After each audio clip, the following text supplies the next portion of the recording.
সুপ্রিয় দর্শক আসসালামু আলাইকুম। সবাইকে ওয়েলকাম জানাচ্ছি আরও একটা মজাদার রান্নার রেসিপি দেখার জন্য। এখন কিন্তু পুরোদমে ইলিশের সিজন চলছে। বাজারে কিন্তু ইলিশ আমরা পেয়ে যাচ্ছি সাধ্যের মধ্যেই। আর ইলিশ দিয়ে মজাদার এই রান্নাটা করব না তা কিন্তু হতেই পারে না। আমার মোস্ট ফেভারিট একটা ডিশ হচ্ছে এই ইলিশের তেল ঝাল। চেষ্টা করেছি একদম সহজভাবে আপনাদের সাথে শেয়ার করার জন্য। যারা ইলিশ খেতে পছন্দ করেন ইলিশের এই তেল ঝাল রেসিপিটা একবার হলেও এভাবে বানিয়ে দেখতে পারেন। খেতে কিন্তু দারুণ হয়। আশা করছি আপনার পরিবারের সবাই বেশ মজা করে খাবে। তো চলুন কথা না বাড়িয়ে মূল রান্নাটা দেখে নেওয়া যাক। তো ইলিশের তেল ঝাল রান্না করে নেওয়ার জন্য আমি প্যানে পরিমাণ মতো তেল দিয়ে দিচ্ছি। তেল গরম হয়ে আসলে এতে দিয়ে দিচ্ছি 1 কাপ পরিমাণ পেঁয়াজ কুচি। চেষ্টা করবেন পেঁয়াজ কুচি পরিমাণটা একটু বাড়িয়ে দেওয়ার জন্য। পেঁয়াজ কুচিটাকে নেড়েচেড়ে কিছুক্ষণ ভেজে নিচ্ছি।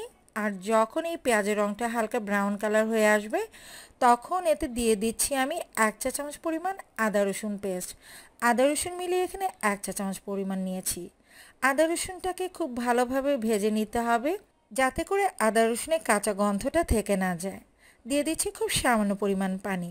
এবার একে একে অন্যান্য মশলাগুলো দিয়ে দিচ্ছি 1 চা চামচ পরিমাণ লাল মরিচের গুঁড়ো, 1/2 চা চামচ পরিমাণ হলুদ গুঁড়ো, 1/2 চা চামচ পরিমাণ ধনিয়া গুঁড়ো, সেই সাথে টালা জিরার গুঁড়ো দিয়ে দিচ্ছি আমি 1/2 চা চামচ পরিমাণ, আর দিয়ে দিচ্ছি স্বাদ মতো লবণ। সব মশলা দিয়ে নেওয়া হয়ে গেলে খুব ভালো করে কষিয়ে নিতে হবে।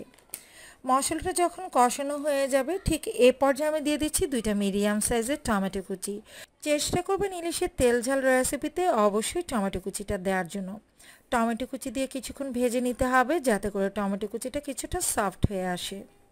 তো টমেটো কুচিটা কিন্তু অনেকটা সফট হয়ে এসেছে আর এটা খুব ভালোভাবে কিন্তু কষানো হয়ে গেছে। এই পর্যায়ে আমি দিয়ে দিচ্ছি ধুয়ে রাখা ইলিশ মাছ। আমি এখানে 7 পিসের মতো ইলিশ মাছ নিয়েছি, মাথার লেজটাও কিন্তু নিয়ে নিয়েছি। দিয়ে দিচ্ছি গোটা কাঁচামরিচ 4টা। প্রয়োজনে আপনারা যদি কাঁচা মাছটা খেতে পছন্দ না করেন সেই ক্ষেত্রে কিন্তু মাছটাকে ভেজে নিয়েও এ পর্যায়ে রান্নাটা করে নিতে পারেন। তবে আমি বলবো সরাসরি কাঁচা ইলিশ মাছটা দিয়ে তেল ঝালটা রান্না করে নেওয়ার জন্য, তাহলে কিন্তু এর স্বাদ দ্বিগুণ বেড়ে যাবে। আপনারা রান্না করার পর কিন্তু একদমই বুঝতে পারবেন না যে এটা কাঁচা ইলিশ মাছ দিয়ে রান্না করা হয়েছে। আজকের এই রান্নায় কোনো রকম পানি ব্যবহার করব না, জাস্ট এই মশলার উপরেই কিন্তু মাছটাকে রান্না করে নিতে হবে। আমি ঢাকনা দিয়ে ঢেকে দিচ্ছি 1 থেকে 2 মিনিটের জন্য। তো একটা পাশ যখন কিছুটা হয়ে আসবে তখন মাছগুলোকে সাবধানে উল্টে নিচ্ছি। আর এই ইলিশে তেল ঝাল রান্না করতে কিন্তু খুব বেশি সময়ের প্রয়োজন হয় না।